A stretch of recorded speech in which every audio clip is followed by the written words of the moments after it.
पजामा और पलाजो नस्ल में सगे भाई हैं। फर्क बस इतना है कि पजामा सरकारी स्कूल में पढ़ा है और पलाजो कन्वेंट स्कूल में। कैप्सूल खा के बनाई हुई बॉडी, जमीन बेचकर आया हुआ पैसा, फेसबुक पर उपजा हुआ प्रेम और व्हाट्सएप पर पाया हुआ ज्ञान कभी नहीं टिकता। चाणक्य लिखना भूल गए थे, सोचा मैं ही बता दूं। पप्पू बोला, यार कल तेरी भाभी का जन्मदिन है, ऐसा गिफ्ट बता जो उसके सीधे दिल पर जाकर लगे। दोस्त बोला, गोली मार दे। बीवियां एक तो वैसे ही जीने नहीं देती, ऊपर से करवा चौथ रखती है, मरने भी नहीं देती। शादीशुदा व्यक्ति हमेशा बीवी को मनाता है, लेकिन जब वह खुद रूठ जाता है तो बीवी एक ही बात कहती है, मिल गई होगी कोई दूसरी। एक खरगोश रोज एक लोहार के दुकान पर जाता और पूछता, गाजर है? लोहार इनकार कर देता। एक दिन लोहार को बहुत गुस्सा आया और उसने पकड़कर खरगोश का दांत तोड़ दिया और कहा, अब तू गाजर खा के दिखा। फिर क्या, अगले दिन खरगोश आया और पूछने लगा, गाजर का हलवा है? इसे कहते हैं एटीट्यूड।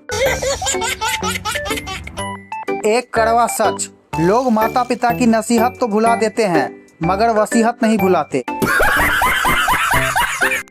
पूरी दुनिया में बस 2% लड़कियां ही धूप में जलती है, बाकी बची सारी लड़कियां तो बस एक दूसरे के कपड़े, मेकअप, ज्वेलरी से जलती है। एक पति ने अपनी पत्नी को शादी के सालगिरह पर डायमंड का नेकलेस दिया। उसके बाद पत्नी ने 6 महीने तक पति से बात नहीं की। क्या नेकलेस नकली था? नहीं, दरअसल पत्नी अगले 6 महीने तक मौन व्रत रखे, यही शर्त थी। हस्बैंड बोला, कैसी हो जानू, तुम मुझे याद कर रही होगी, सोचा मैं ही कॉल कर लूं तुम्हें। वाइफ बोली, इतना ही प्यार आ रहा था तो सुबह सुबह लड़ाई क्यों की?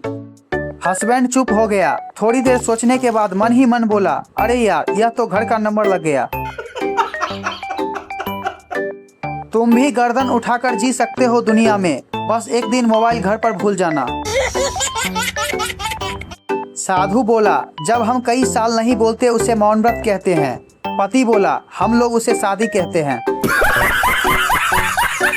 सास बोली, मैं मर गई तो मेरी अर्थी को हाथ ना लगाना। बहू बोली, लगाऊंगी, हिम्मत हो तो उठ के रोक लेना। पत्नी बोली, देखते ही देखते शादी के 20 साल हो गए। पति बोला, देखते देखते तुम्हें हुए होंगे, मुझे तो सुनते सुनते हुए हैं। वकील बोला, तलाक करवाने के 50,000 रुपए लगेंगे। आदमी बोला, पागल हो क्या, पंडित जी ने 1100 रुपए में शादी करवाई थी। वकील बोला, देख लिया ना सस्ते काम का नतीजा। हम उस जमाने के स्टूडेंट हैं जब स्कूल में आई कार्ड को बिल्ला कहा जाता था। पत्थर की कीमत तब समझ में आती है जब सुनसान रास्ते पे कुत्ते घेर ले और पत्थर ना मिले। चाय बनाने की सरल विधि, अपने छोटे भाई बहन को पकड़ लो और 1-2 थप्पड़ लगाकर बोलो, जा चाय बना कर ला।